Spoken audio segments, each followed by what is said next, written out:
ಬುಧವಾರ ನಗರದ ಸಗನೀಪುರ ರಸ್ತೆಯ ಕೈವಾರಗಿರಿಯಲ್ಲಿ ನೂತನವಾಗಿ ನಿರ್ಮಿಸಲಾಗಿರುವ ಯೋಗಿ ನಾರಾಯಣ ಯತೀಂದ್ರ ಕೈವಾರ ತಾತಯ್ಯನವರ ದೇವಾಲಯ ಉದ್ಘಾಟನಾ ಸಮಾರಂಭದ ದಿವ್ಯ ಸಾನ್ನಿಧ್ಯವನ್ನ ಬಸವತತ್ವ ಪೀಠದ ಶ್ರೀಗಳಾದ ಬಸವ ಮರುಳಸಿದ್ಧ ಶ್ರೀಗಳು, ಅವಧೂತ ಶ್ರೀ ವಿನಯ್ ಗುರೂಜಿರವರು ವಹಿಸಿಕೊಂಡು ಭಕ್ತರಿಗೆ ಆಶೀರ್ವಚನವನ್ನ ನೀಡಿದರು. ಶಾಸಕರಾದ ಎಚ್.ಡಿ. ತಮ್ಮಯ್ಯನವರು ಕಾರ್ಯಕ್ರಮವನ್ನು ಉದ್ಘಾಟಿಸಿ ಮಾತನಾಡಿ, ಕೈವಾರ ತಾತಯ್ಯನವರು 18ನೇ ಶತಮಾನದಲ್ಲಿ ಬರೆದಿರುವ ಕಾಲಜ್ಞಾನದ ಕೀರ್ತನೆಗಳು ಇಂದಿಗೂ ಪ್ರಸ್ತುತವಾಗಿವೆ. ಆ ರೀತಿಯ ಮಹಾನುಭಾವರ ದೇವಾಲಯವನ್ನ ನೀವೆಲ್ಲ ಸೇರಿ ನಿರ್ಮಿಸಿರುವುದು ನನಗೆ ಸಂತಸ ತಂದಿದೆ ಎಂದರು. ಇವತ್ತು ಚಿಕ್ಕಮಗಳೂರಿನಲ್ಲಿ ನಗರದ ಮೊದಲು ಹೊರಭಾಗ ಆಗಿತ್ತು. ಇನ್ನು ಕೆಲವೇ ದಿನಗಳಲ್ಲಿ ಇದು ನಗರದ ಹೃದಯ ಭಾಗ ಆಗ್ತದೆ. ಏನು ಕೈವಾರ ತಾತಯ್ಯನ ದೇವಾಲಯ ಇರ್ತಕ್ಕಂಥ ಜಾಗ. ಇಲ್ಲಿ ಈ ದೇವಾಲಯ ನಿರ್ಮಾಣಕ್ಕೆ 1 ಎಕರೆ ಅಲ್ವಾ ದೇವರಾಜ್, 2 ಎಕರೆ ಜಾಗ.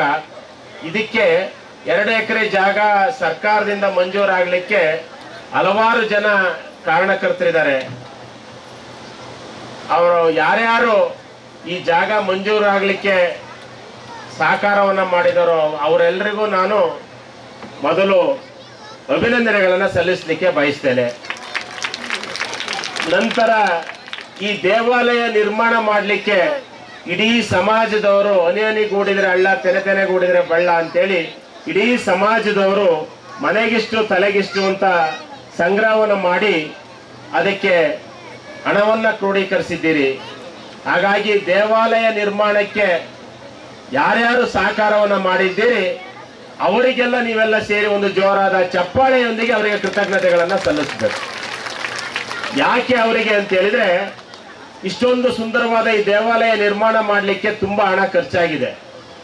ಆ ಹಣವನ್ನ ಸಂಗ್ರಹ ಮಾಡಿ ಹೊಂದಿಸುವಷ್ಟು ದೊಡ್ಡ ಸಮಾಜ ಅಲ್ಲ ಬಲಿಜಿಗ ಸಮಾಜ. ಇಲ್ಲಿ ಚಿಕ್ಕಮಗಳೂರಿನಲ್ಲಿ ಕೆಲವು ಸಂಖ್ಯೆಯಲ್ಲಿರ್ತಕ್ಕಂಥ ಈ ಬಲಿಜ ಸಮಾಜದಲ್ಲಿ ಇಷ್ಟೊಂದು ಸುಂದರವಾಗಿರ್ತಕ್ಕಂಥ ಕೈವಾರ ತಾತಯ್ಯನವರ ದೇವಾಲಯವನ್ನು ನಿರ್ಮಾಣ ಮಾಡಲಿಕ್ಕೆ ಹಲವಾರು ಜನ ಹಗಲು ರಾತ್ರಿ ದುಡಿದು ಎಲ್ಲರೂ ಸಹಕಾರ ಮಾಡಿದ್ರಿಂದ ಈ ಸುಂದರ ದೇವಾಲಯ ನಿರ್ಮಾಣ ಆಗಿದೆ ಅಂತೇಳಿ ಈ ಸಂದರ್ಭದಲ್ಲಿ ಹೇಳ್ತಾ, ಕೈವಾರ ತಾತಯ್ಯನವರ ಬಗ್ಗೆ ನನಗಿರ್ತಕ್ಕಂಥ 1-2 ಅರಿವಿನ ಮಾತುಗಳನ್ನು ನಿಮ್ಮಲ್ಲಿ ಹೇಳಲಿಕ್ಕೆ ಬಯಸ್ತೇನೆ.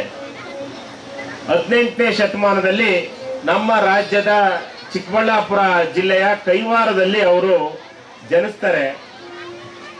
ಬಹುಶಃ 1726 ಅನ್ಸುತ್ತೆ. ಅದು ಜಯರಾಮ್ ಸರಿಗೆ ತುಂಬಾ ಚೆನ್ನಾಗಿ ಗೊತ್ತಿದೆ. 1726ರಲ್ಲಿ ಜನಿಸಿ ಅವರು ಹಲವಾರು ಕಾವ್ಯಗಳನ್ನ ರಚಿಸೋದ್ರ ಮುಖಾಂತರ, ಕಾಲಜ್ಞಾನ ಕೀರ್ತನೆಗಳನ್ನ ರಚಿಸೋದ್ರ ಮುಖಾಂತರ ಭಕ್ತರಿಗೆ ಮಾರ್ಗದರ್ಶನವನ್ನ ನೀಡಿದಂಥವರು ಕೈವಾರ ತಾತಯ್ಯನವರು. ಅವರ ಭಕ್ತಿ, ತತ್ವಜ್ಞಾನ ಮತ್ತೆ ಸಮಾಜ ಸುಧಾರಣಾ ವಿಚಾರಗಳು ಅಂದಿಗೂ 18ನೇ ಶತಮಾನಕ್ಕೂ ಪ್ರಸ್ತುತವಾಗಿದ್ದಾವೆ. ಇವತ್ತು 21ನೇ ಶತಮಾನಕ್ಕೂ ಪ್ರಸ್ತುತವಾಗಿದ್ದಾವೆ ಅನ್ನೋದನ್ನ ಹೆಮ್ಮೆಯಿಂದ ಹೇಳಲಿಕ್ಕೆ ಬಯಸ್ತಾ ಇದ್ದೇನೆ. ಅವರು ಬಾಲ್ಯದಿಂದಲೇ ಆಧ್ಯಾತ್ಮಿಕ ಜೀವನದ ಕಡೆ ಹೆಚ್ಚು ಒಲವನ್ನು ಹೊಂದಿದ್ದಂತ ಕೈವಾರ ತಾತಯ್ಯನವರು ಅವರು ಅಮರನಾರಾಯಣನನ್ನ ಆರಾಧಿಸಿದ ಫಲವಾಗಿ ಅವರು ಯೋಗಿಯಾಗಿ ಮಾರ್ಪಟ್ಟರು ಅನ್ನೋದನ್ನ ವಿಚಾರವನ್ನ ಅಧ್ಯಯನ ಮಾಡಿದ್ದೇನೆ. ಇನ್ನು ತಾತಯ್ಯನವರು ಬರೆದಂತ ಕಾಲಜ್ಞಾನ ಗ್ರಂಥಗಳು ತೆಲುಗು ಮತ್ತು ಕನ್ನಡದಲ್ಲಿ ಪ್ರಸಿದ್ಧವಾಗಿದ್ದು ಭವಿಷ್ಯದ ವಿದ್ಯಮಾನಗಳಲ್ಲಿ ಮುನ್ಸೂಚನೆಯನ್ನ ನೀಡಲು ಆಗಿದೆ ಅಂತ ನಂಬಬಹುದಾದಂತ ವಿಚಾರಗಳು. ಭಗವತ್ ಸಾಕ್ಷಾತ್ಕಾರ, ಅದ್ವೈತ ತತ್ವಗಳನ್ನ ಸರಳ ಕನ್ನಡದಲ್ಲಿ ಕೀರ್ತನೆಗಳ ಮುಖಾಂತರ ಬರೆದಂತ ಕೀರ್ತಿ ಕೈವಾರ ತಾತಯ್ಯನವರಿಗೆ ಸೇರ್ಬೇಕು ಅನ್ನೋ ಒಂದು ಮಾತನ್ನ ಈ ಸಂದರ್ಭದಲ್ಲಿ ಹೇಳ್ತಾನೆ.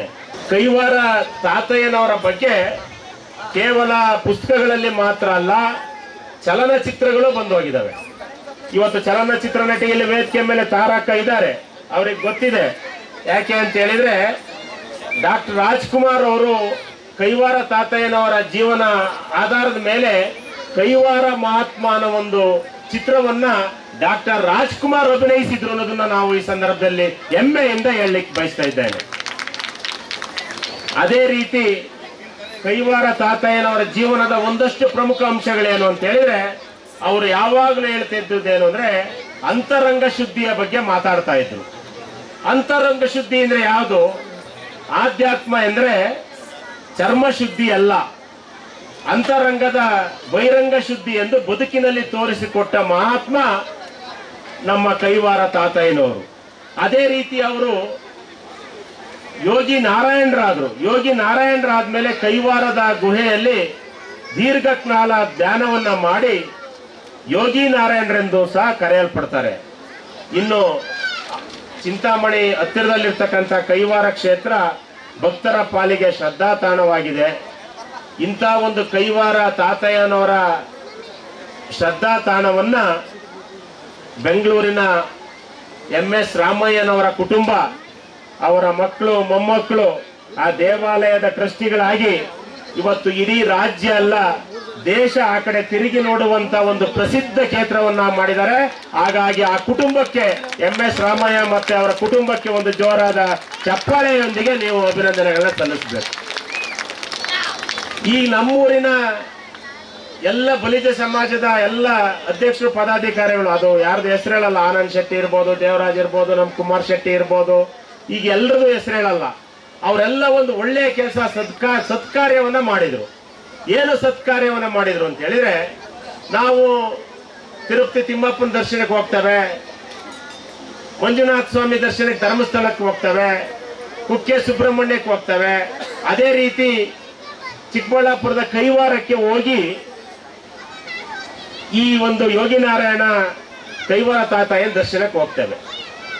ಈಗ ನೀವು ನೋಡಿರ್ಬೋದು, ಕೆಲವರಿಗೆ ತಿರುಪ್ತಿಗೆ ಹೋಗಕ್ಕಾಗಲ್ಲ ಅಂತ ಅರಸೀಕೆರೆನಲ್ಲಿ ಒಂದು ಚಿಕ್ಕ ತಿರುಪ್ತಿನ ಮಾಡಿದ್ದಾರೆ.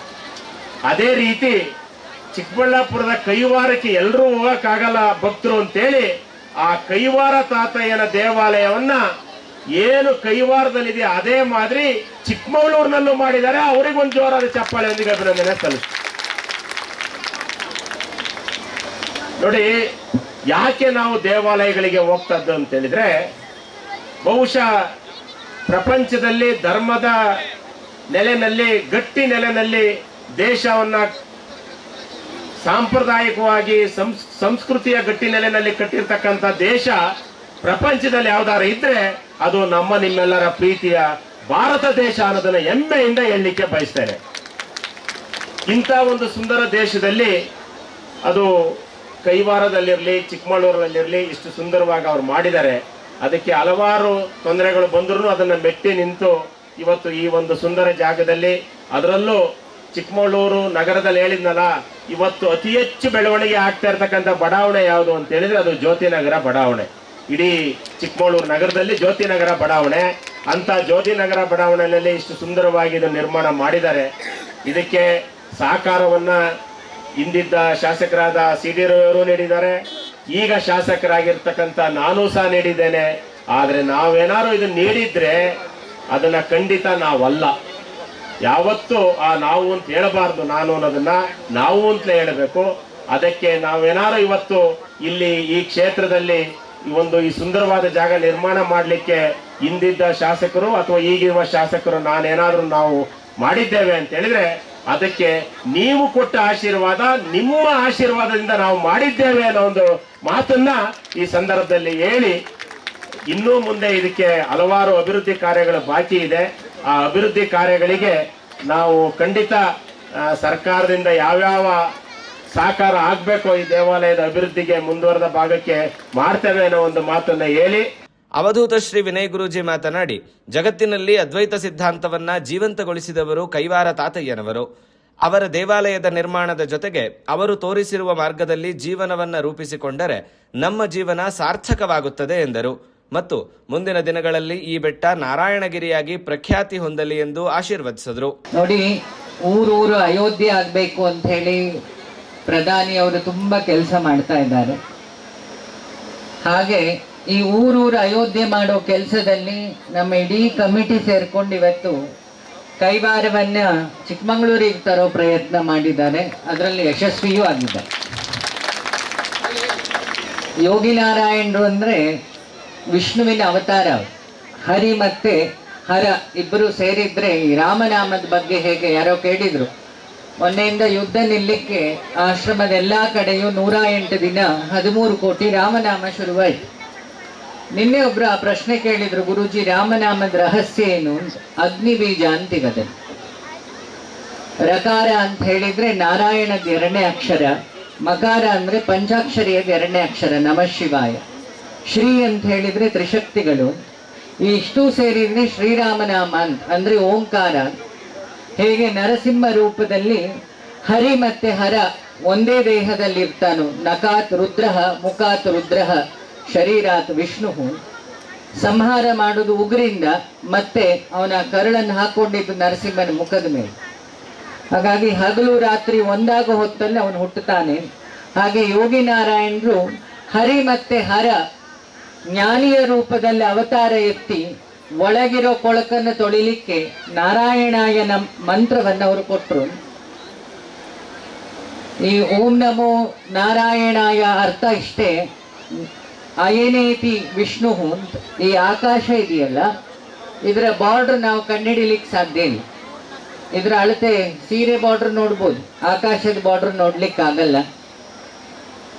ಹಾಗಾಗಿ ಆ ಬಾರ್ಡರ್ ಇಲ್ಲದ ಸ್ಥಿತಿಯನ್ನ ಯಾವುದು ಎಲ್ಲವನ್ನ ಹಿಡಿದಿಟ್ಟಿದೆ ಅದನ್ನೇ ಅಯನ ಅಂತ. ವಿಷ್ಣು ಮಲಗಿದ್ದಾನೆ. ತಿರುಪತಿಗೆ ಹೋದ್ರೆ ನೀವು ಆ ಬೆಟ್ಟನ ಸುಮ್ಮನೆ ದೂರದಿಂದ ನೋಡಿ, ಆ 7 ಬೆಟ್ಟದಲ್ಲಿ ವಿಷ್ಣು ಮಲಗಿದ್ದು ರೂಪ ಕಾಣುತ್ತೆ.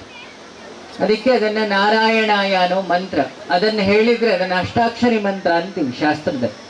ಅದನ್ನು ಹೇಳೋದ್ರಿಂದ ನಮಗೆ ಮೋಕ್ಷ ಆಗುತ್ತೆ, ಭಗವಂತ ಕೇಳಿದ್ದು ಕೊಡ್ತಾನೆ ಅನ್ನೋದು. ಮತ್ತೆ ಈ ಗಂಡನನ್ನು ಬೈದು ದೋಷವೂ ಹೋಗುತ್ತೆ. ಯಾಕೆ ಇನ್ನೊಂದು ಸುಮಾರು ಹರಿಕತೆ ಹತ್ತಿದ್ರೆ ಇಲ್ಲಿ ಸುಮಾರು ಜನ ಫೌಂಡೇಶನ್ ಕ್ರೀಮ್ ಹೋಗ್ತಾ ಇದೆ ಒಂದೊಂದಾಗಿ. ನಾ ಮೊನ್ನೆ ಚಿನ್ನದ ರೇಟ್ ಜಾಸ್ತಿ ಆಯ್ತು ಅಂತೆಲ್ಲ ಹೇಳಿದ್ರು. ಇವತ್ತು ಯಾಕೋ ನಾನು ನೋಡಿದಾಗ ಬಲ್ಜಿಗ್ರ ಸಮುದಾಯದ ಹೆಣ್ಮಕ್ಳಲ್ಲಿ ಚಿನ್ನ ಎಷ್ಟಿದೆ ಅಂತ ಇವತ್ತು ತೋರ್ಪಡಿಕೆ ಆಗ್ತಾ ಇದೆ. ಇನ್ನೊಂದು, ಯಾರು ಒಂದು ಸಮುದಾಯ ಲಕ್ಷ್ಮಿಗೆ ಬಳೆ ಗಿಡ ಎಲ್ಲರೂ ಹಾಕಿದ್ರೆ ಅದು ನಿಮ್ಮ ಸಮುದಾಯ, ಅದು ಯೋಗಿ ನಾರಾಯಣರು. ಮಹಾಲಕ್ಷ್ಮಿಗೆ ಬಳೆ ಹಾಕಿದವ್ರು. ಹಾಗಾಗಿ ಒಂದ್ಸಲಿ ಕೈ ಎತ್ತಿ ಅಂತೆ, ಕೂಗೋದೆಲ್ಲ ಬೇಡ, ಒಂದು ಹೆಂಗಸರೆಲ್ಲ ಒಂದ್ಸಲಿ ಕೈ ಎತ್ತಿ ನೋಡುವ ಯಾರು ಬಳೆ ಹಾಕಿದ್ದಾರೆ ನೋಡಿದೆ. ಯಾಕೆ ಬಳೆ ತಂದು ಕೊಟ್ಟಿದ್ದೆ ನಿಮ್ಮ ಸಮುದಾಯ, ಬಳೆ ಉಂಟಾ ಇಲ್ವಾ ಅಂತಂದು ಎಕ್ಸಾಮಿನೇಷನ್ ಮಾಡಬೇಕಲ್ಲ. ಇವತ್ತು ಈ ಯೋಗಿ ನಾರಾಯಣ, ನಾವೆಲ್ಲ ಜಯರಾಮ್ ಅವರಿಗೆ ಯಾವಾಗಲೂ ಹೇಳ್ತೀವಿ, ಯೋಗಿ ನಾರಾಯಣರ ದತ್ತಪುತ್ರ. ಕೈವಾರದವರನ್ನ ಪ್ರಪಂಚಕ್ಕೆ ಪರಿಚಯಿಸಿದ ಯಾರಿದ್ರೆ ಅದು ನಮ್ಮ ಜಯರಾಮ್ ಅವ್ರ ಫ್ಯಾಮಿಲಿ ಮತ್ತೆ ಜಯರಾಮ್ ಅವರು.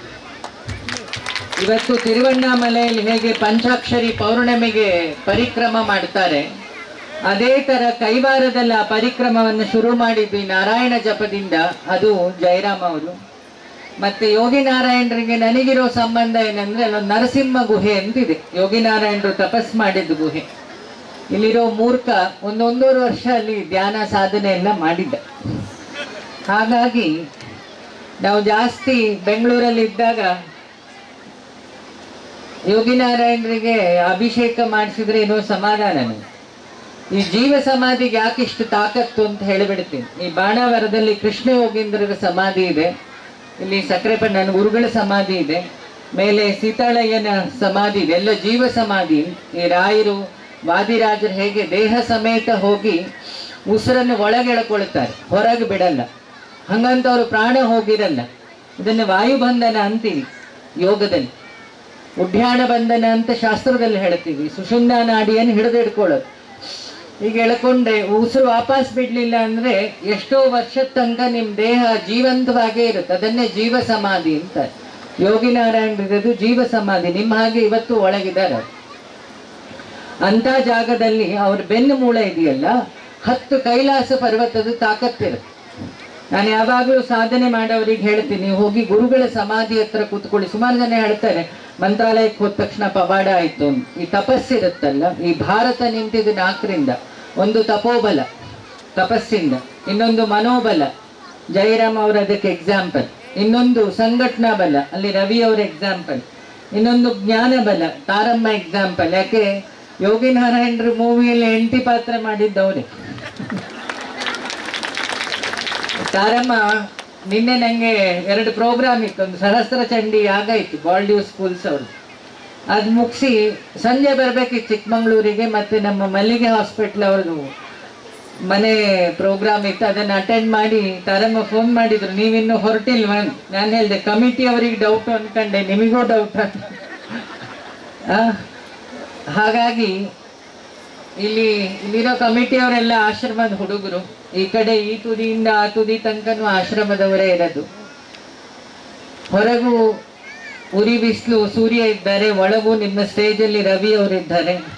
ನೆಕ್ಸ್ಟು ಈ ಧರ್ಮ ಇದ್ರ ಬಗ್ಗೆ ಎಲ್ಲ ಅವ್ರು ತುಂಬ ಚೆನ್ನಾಗಿ ನಿಮಗೆ ಹೇಳ್ತಾರೆ. ನನ್ನ ತಾತಯ್ಯನ ಬಗ್ಗೆ ಹೇಳಿಬಿಟ್ಟು, ಯಾಕೆ ಎಲ್ಲರೂ ಒಂದೇ ಈ ಜ್ಞಾನಪಾನ ಅಂತಾರೆ ಇದನ್ನು. ಹೊಟ್ಟೆಗೆ ಆಹಾರ ಎಷ್ಟು ಮುಖ್ಯನೋ ಬುದ್ಧಿಗೆ ಜ್ಞಾನನೂ ಅಷ್ಟೇ ಮುಖ್ಯ. ಯಾಕೆ ದೋಷ ಶುರುವಾಗೋದು, ಕೊಲೆ ಮಾಡಬೇಕು ಅನ್ನೋದು ಹೊರಗಿಂದಲ್ಲ, ಆಲೋಚನೆ ಬರೋದು ಒಳಗೆ. ಆ ಆಲೋಚನೆ ಹೋಗ್ಲಿಕ್ಕೆ ಏನಾರು ಔಷಧಿ ಇದ್ರೆ ಅದು ಜಪ, ಕಲವು ಜಪ ಅಂತ. ಅದನ್ನು ಯೋಗಿ ನಾರಾಯಣರು ಕಲ್ಲನ್ನ ಸಕ್ಕರೆ ಮಾಡಿ ತೋರಿಸಿ. ಅದರ ಅರ್ಥ, ಎಂಥ ದುಷ್ಟ ಆದ್ರೂ ಅವನು ಭಗವಂತನ ಸ್ಮರಣೆ ಮಾಡಿದ್ರೆ ಅವನು ವಾಲ್ಮೀಕಿ ಆಗೋದ್ರಲ್ಲಿ ಯಾವ ವ್ಯತ್ಯಾಸ ಇಲ್ಲ ಅನ್ನಲಿಕ್ಕೆ ಯೋಗಿ ನಾರಾಯಣರು ತಾಕತ್ ಒಂದು ದೊಡ್ಡ ಎಕ್ಸಾಂಪಲ್ ಅಲ್ವಾ. ನಮ್ಮ ಹಿಂದೂ ಧರ್ಮದಲ್ಲಿ ಯಾಕೆ ದೀಪ ಹಚ್ತೀವಿ? ದಿವಿ ಇತಿ ದೇವಃ ಅಂತ. ದಿವಿ ಅಂದ್ರೆ ಬೆಳಕು, ಭಗವಂತ ಅಂದ್ರೆ ಬೆಳಕು. ಹಾಗಾಗಿ ಆರತಿ ಎಲ್ಲ ಅವನನ್ನು ನೋಡ್ತೀವಿ. ನೀನು ಬೆಳಕಾದ್ರೆ ಒಳಗಿರೋ ಬೆಳಕನ್ನು ತಿಳಿತಿ, ನೀನು ಕೊಳಕಾಗಿದ್ರೆ ನೀನು ಒಳಗಿರೋ ಬೆಳಕನ್ನು ತಿಳಿಲಿಕ್ಕಾಗಲ್ಲ ಅನ್ನೋದು ಅದರ ಅರ್ಥ. ಮಂಗಳಾರತಿ ಇಟ್ಟಿರೋದು ಕಾಣಿಕೆ ಹಾಕ್ಲಿಕ್ಕಲ್ಲ, ನೀನು ಬೆಳಕಾಗು ಅಂತ ಹೇಳುತ್ತೆ ಅಲ್ವಾ. ನಮ್ಮ ಹೆಂಗಸರು ಒಮ್ಮೊಮ್ಮೆ ಬೆಂಕಿ ಹಾಕ್ತಾನೆ, ಅತ್ತೆ ಸೊಸೆ ಜಗಳ ಆದಾಗ, ಗಂಡಂದ್ರು ಆವಾಜ್ ಹಾಕ್ತಾಗ, ಅವಾಗ ಬೆಳಕಾಗಲ್ಲ, ಸಿಡ್ಲಾಗ್ತೀನಿ. ಸಿಡ್ಲಾಗಬೇಡಿ, ಬೆಳಕಾಗಿ. ಇವತ್ತು ನಮ್ಮ ಸನಾತನ ಧರ್ಮ ಉಳಿದಿದ್ದು ಈ ರಂಗೋಲಿ ಉತ್ಸವ ಎಲ್ಲ ಉಳಿದಿರೋ ಕಾರಣ ಯಾವ ಸನ್ಯಾಸಿಗಳಲ್ಲ, ಹೆಂಗಸರುಗಳು. ಎಲ್ಲಿ ತನಕ ತಾಯಿ ಬೇರು ಭಾರತದಲ್ಲಿ ಗಟ್ಟಿ ಇರುತ್ತೋ ಈ ದೇಶವನ್ನ ಯಾವ ನಾಯಿಗಳು ಏನೂ ಮಾಡ್ಲಿಕ್ಕಾಗಲ್ಲ. ಯಾಕೆ ಸತ್ಯನೇ ಹೇಳಿ, ಇವತ್ತು ವ್ರತ ಮಾಡೋದು ಯಾರು? ಹೆಣ್ಮಕ್ಳು. ಕುಂಕುಮ ಇಟ್ಕೊಳ್ಳೋದು ಯಾರು? ಹೆಣ್ಮಕ್ಳು. ಬಳೆ ಧರಿಸೋದು ಯಾರು? ಹೆಣ್ಮಕ್ಳು. ಭಜನೆ ಮಾಡೋದು ಯಾರು? ಹೆಣ್ಮಕ್ಳು. ಈ ಪ್ರೋಗ್ರಾಮ್ ಅಲ್ಲಿ 4-5 ದಿನ JCB ಜೊತೆಗೆ ಜಾಸ್ತಿ ಕೆಲಸ ಮಾಡಿದ್ದು ಯಾರು? ಹೆಣ್ಮಕ್ಳು. ಸೋಷಿಯಲ್ ಮೀಡಿಯಾಕ್ಕಿಂತ ಸ್ಪೀಡ್ ಯಾರು? ಸೀರೆ ವ್ಯಾಪಾರ, ಬಟ್ಟೆ ವ್ಯಾಪಾರ, ಹೆಣ್ಮಕ್ಳು. ಇನ್ನೊಬ್ರು ವಿಚಾರ ರಿಪೋರ್ಟರ್ಗಿಂತ ಬೇರೆ ತಿಳ್ಕೊಳ್ಳೋದು ಹೆಣ್ಮಕ್ಳು. ಆ ನಾಲಿಗೆಯಲ್ಲಿ ಇದನ್ನು ಹೇಳಿ ಹೇಳಿ ಸಕ್ರೆಪಟ್ಟಣ ಗುರುಗಳು ಹೇಳ್ತಿದ್ರು, ಮನಸ್ಸು ಮೈಲಿಗೆ ಆಗೋದು ಇನ್ನೊಬ್ರು ವಿಚಾರ ಮಾತಾಡಿದಾಗ. ಒಂದಿನ ಅವ್ರ ಮನೆಯಲ್ಲಿ ಅವ್ರ ತಾಯಿದು ವೈದಿಕ ಆಗ್ತಾ ಇತ್ತು. ಗುರುಗಳು ಸುಮ್ಮನೆ ಇನ್ನೊಂದು ಮನೇಲಿ ಕೂತಿದ್ರು. ಸೀದೆ ಎದ್ದ ಹೋಗಿ ಆ ರವೆ ಉಂಡೆ ಪಾತ್ರೆ ಎಲ್ಲ ಬಿಸಾಕಿದ್ರು.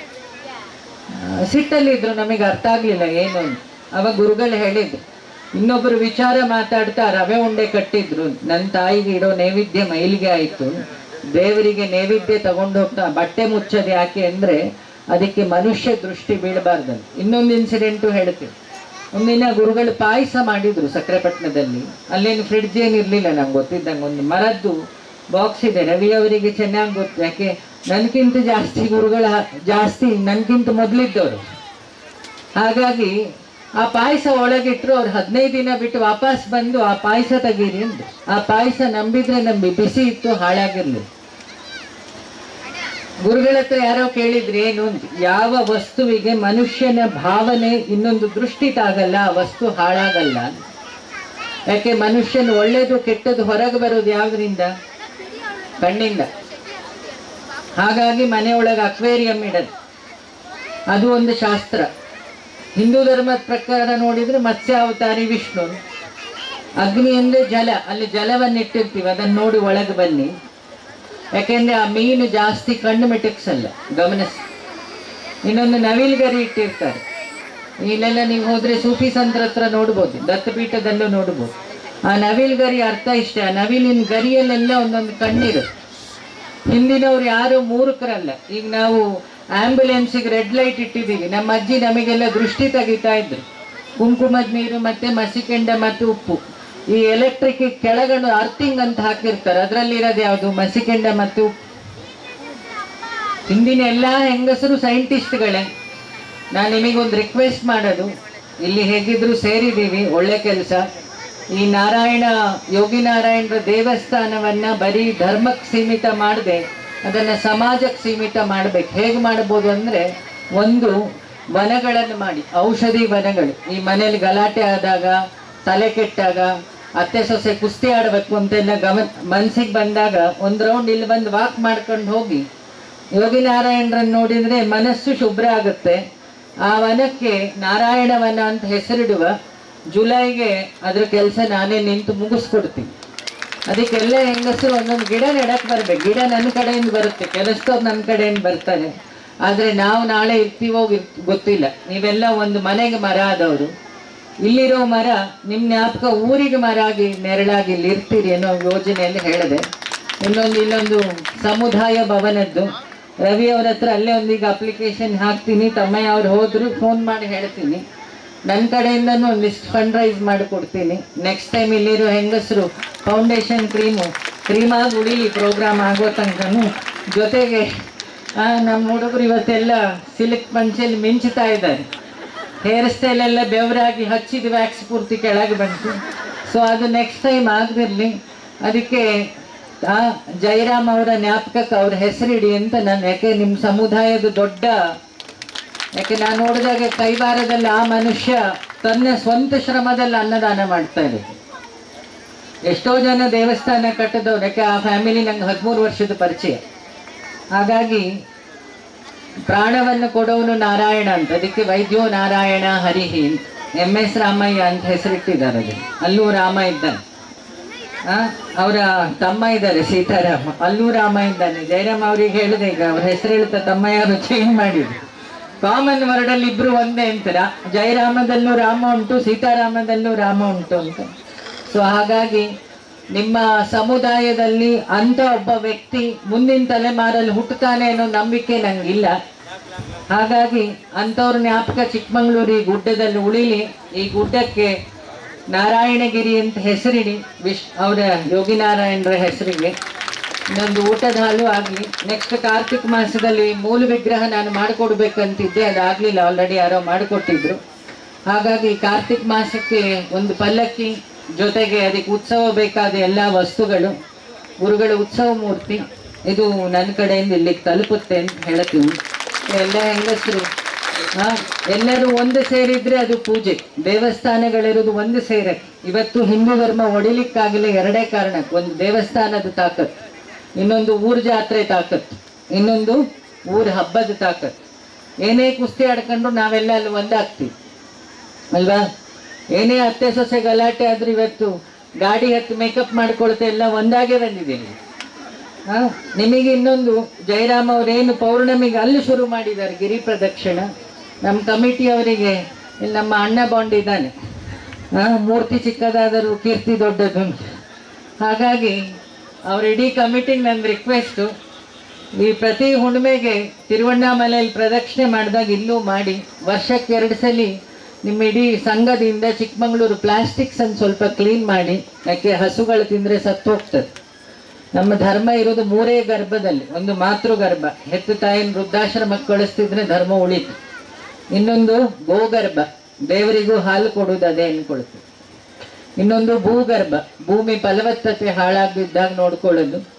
ಇನ್ನೊಂದು ಇಲ್ಲೆಲ್ಲರೂ ಪುಷ್ಕರಣಿ ಜಾಗ ಇದ್ದರೆ 2 ಉದ್ದೇಶಕ್ಕೆ, ಒಂದು ಮಳೆ ನೀರು ನಿಲ್ಲುತ್ತೆ, ಇನ್ನೊಂದು ದೇವಸ್ಥಾನಕ್ಕೂ ಆಗುತ್ತೆ, ಇನ್ನೊಂದು ಟೂರಿಸಮು ಸ್ವಲ್ಪ ಬೆಳೆಯುತ್ತೆ. ಈಗ ಜಾಸ್ತಿ ಟೂರಿಸಮ್ ಇರೋದು ಚಿಕ್ಕಮಂಗ್ಳೂರಲ್ಲಿ. ಹಾಗಾಗಿ ಹೋಮ್ ಸ್ಟೇಸ್ ಎಲ್ಲ ಈಗ ಬಚಾವಾಗಿರೋದು, ಅಂಗಡಿಯವರು ಬಚಾವಾಗಿರೋದು ಹಾಗೆ.